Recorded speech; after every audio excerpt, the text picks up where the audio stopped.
Hey, what's going on, guys? Another video with more comics. Welcome back to King Midas Collects. Your boy Vaughn. Are we finally about to do it almost a year later? Isn't that crazy? Almost a year later, I can finally show you some of the books that we got from a special sale. It was a, what was it? A storage unit blowout sale where they, TBC, To Be Continued Comics in Crofton, Maryland, put out all of their storage, not all, but like they took two of their storage containers and put it out in the store and did this massive sale where it was like separated in piles of $1, $2, and $5, and then of course they had sales and everything else in the store. But man, galore. They're like, we're not going to check and see what is in these boxes. You guys can go hunt, see what you find. So I'm going to show you guys what we pulled and start off with one out of the three boxes we ended up leaving that day with last. I want to say it was April or May last year when it happened. And they've had multiple sales since then that we've also hit up. So that's why there's just always influx of books. I have a very small collection I'm looking at on Saturday, and then a 48 box collection plus a bunch of slabs, a bunch of toys, a bunch of cards. They're about to see Sunday afternoon as well. So we're going to be busy. Your boy's here. Deep in collectibles, King Midas. We're going to be busy. So, hey, let's show you guys what we got. First off, we'll show you two books that we ordered from last week that came out. Actually, this didn't come out last week, but I was missing this copy of Canary. Scott Snyder, Dan Panosian. Very interesting Western book, and there's not many Westerns out there, so I enjoyed the premise of issue number 1. Looking forward to reading issue number 2. This came out last week, and I made sure to pick it up. And in the last video, I talked about missing the 1 in 25 Jeff DeClaw on Captain Marvel issue number 6, but didn't know that he did the 1 in, I want to say it's either 1 in 10 or 1 in 15 for Napalm Lullaby, Rick Remender, Bengal, Jeff DeClaw. We try our best to make sure that we don't miss out on any of the calls, like, because he can do no wrong. He can do no wrong. That guy is amazing. All right, so let us dip. We're gonna be dipping into some of these books now. So let's go into it. You guys know me. I like collecting towards the end of the run of a lot of books. So this is Bone issue number 52 from October of 2003. We all know that Bone itself is one of the most sought after indie number ones out there. The first printing, of course. I think they went like, what, 10 printings of that book? You find a first printing, man, you're doing pretty well. That is a big book.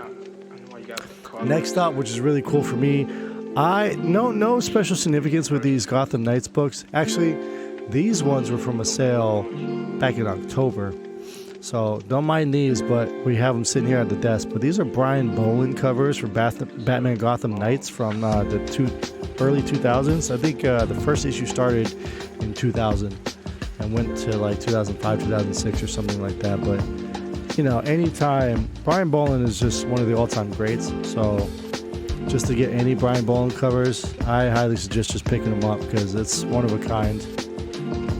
And of course, just some of the best, like his Tank Girl. Man, we've talked about that before in past videos.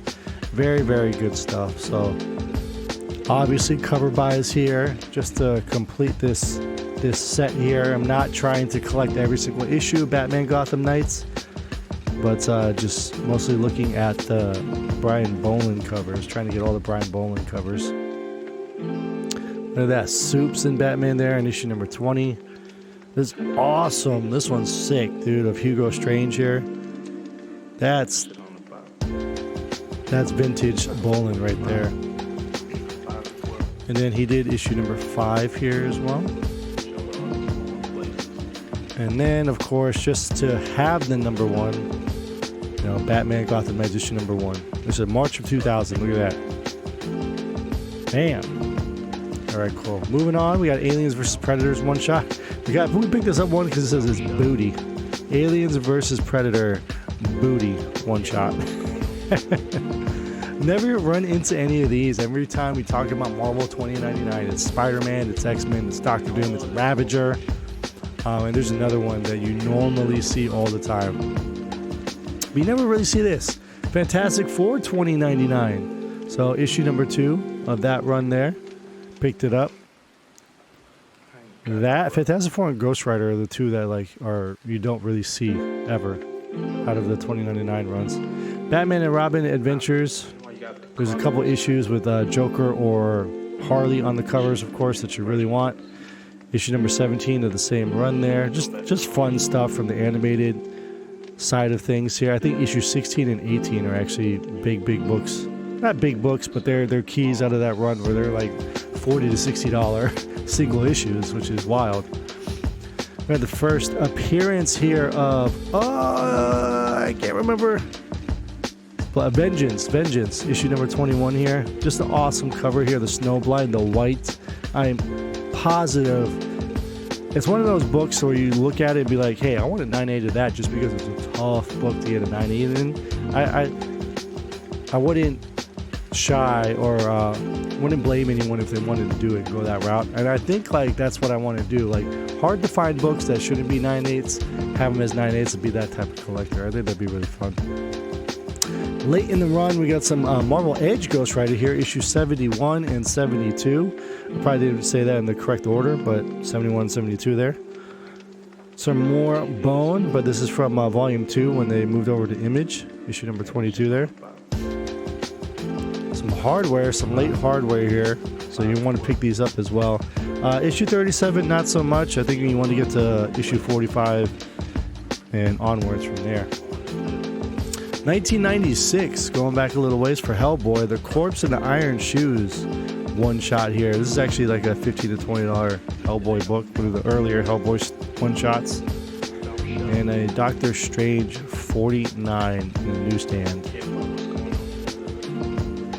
So good to just see different books there. That's I'm pretty sure that's from the Copper Age. Maybe even into Bleeds in the Modern. They really got to come up with a new name. We're still using modern for the last 30, almost 40 years now.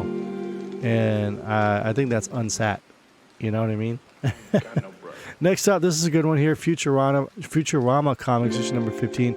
Hey, I say anytime you see Futurama, Rick and Morty, Adventure Time, when it's the early issues, pick them up. Seems like the Simpson comics really aren't trending as much as they used to outside of issue number 1 and number 2. And then maybe Bartman number 1. Radioactive Man, is that right? Yeah, Radioactive Man, and then the Treehouse of Horror books. Those are like the only Simpson ones. Majority of the Futurama books are hard to find. Another good cartoon book to look out for, SpongeBob. Here's a great book to look out for. Look for this Robert Kirkman series, The Astounding Wolfman. Now that Invincible is trending so much, it's in the vernacular or in pop culture where it's like mainstream now. Astounding Wolfman, I think, is like right behind it. I would definitely, if you ever just see any of them, because it was a low print one for the entire series, pick them up. Next up, some more Anna Ellis stuff here. Anna Mercury, issue number 4. Some interesting covers there. I think that's the only reason why I picked them up. And issue number 5 is Redhead, right? Who doesn't like redheads? Here we go, Airboy issue number 6 with Valkyrie there in the background. Of course you want that issue number 5. That issue number 5, Dave Stevens, iconic, just beautiful cover there. You get it at 9.8 over at TBC if they haven't sold it yet. And then we have a issue number 3 as well. Next up, Captain Marvel. Apparently I didn't have this issue here, volume 7 or so. This is from 2014. This is when I was really busy with school, so I couldn't really read too many comic books. I have the previous one from 2012, but issue number 1 here still holds about $10 to $15 price tag. Next up, just a variant here for Star Wars War of the Bounty Hunters. And then we're going into some Mylar magic here. 257 on Daredevil, classic Daredevil versus Punisher cover. You have Alien versus Predator again. Which one is this one here? Just issue 0 of Aliens versus Predator. Cool book. I might actually have to look that one up because off the top of my head, I don't know if it's in my catalog. Soulfire number 1. This is one that started all. I actually have this in the 9.8 as well, so cool to have it raw now too. And then the 1A, so 1A and 1B, I believe, for there. Next up, we have Grim Spotlight, The Black Knight versus Lord of Flies. Nothing spectacular here, just a Sun Kumanaki book. Normally she's like doing a lot of store exclusives, her own website exclusives, or variant cover, so it's rare to see her do like a cover A or cover B. Some early Grimm fairy tales here, issue number 12. Pretty cool to see. Tedesco, Julian, is it Julian Tedesco on these? No, it's a writer here. Issue number 11. So these are like $5 to $15 books, and the closer you get to issue number 1, then you're just shooting into the $40 to $60 to $80 range. Nothing special here, Justice League 37, just a really cool Superman cover. I don't think that's the variant, I think that is cover A. It might be the variant actually, because we have a Batman and Robin 39 Harley Quinn variant there. They were doing a whole bunch of like Harley covers around issue 39. This one isn't a Harley, but it's a really cool Batman Detective Comics variant. Something different here with the snow. After that, more of the variants here, Detective Comics. Who's this one here? I think it's Tim. That is a Tim Sale cover, through and through. Rest in peace, sir. Babs Tarr, issue number 39. That is a variant, 1 in 25. There's some Yoon, Betty Page there, issue number 1. So it actually has a interesting price tag on it. These JSA Blackest Night. This is a variant cover here, issue number 2 on Power Girl. We have a Ghost Rider limited edition, issue number 1. The Garth Ennis Clayton Crane run, direct. Just gotta make sure if it's newsstand, but it's a variant, so it probably wouldn't be. Blade Runner number 1. Now we're bleeding into, ladies and gentlemen, some of this storage unit sale here. And as you can see, these are a lot of books that were just like, hey, $1, $2. And what you want to do when you do these sales is the more that you get, the more of a discount you're going to get too, right? So we added all these up. And, you know, I spent a pretty penny on it, but a lot of the times these books will make up for that profit margin you're going to get back. So Ghost Rider Director's Cut, issue number 1. And then we have The Mummy. This one's really cool, actually, like Universal poster image or something like that. I thought this was really cool. Just something interesting there. Next up, WWE Superstars. These books are actually hard to find because they don't really, you can't really find these. And then we're going to finish this video right here with the last one here. We have so many. We have 2 more boxes to go through of all this stuff from TBC. So be on the lookout for those videos. We finally reached them, all right? So we're going to get these and get rolling on them. We're going to keep this short, 13 minutes, still kind of long. But hey, thank you so much for tuning in the video. Do all that great social media stuff, guys. Check out the website, dbinkcollectibles.com. Constantly adding new books on there. So we'll see you in the next video. Bag and Boredom as always. Take care.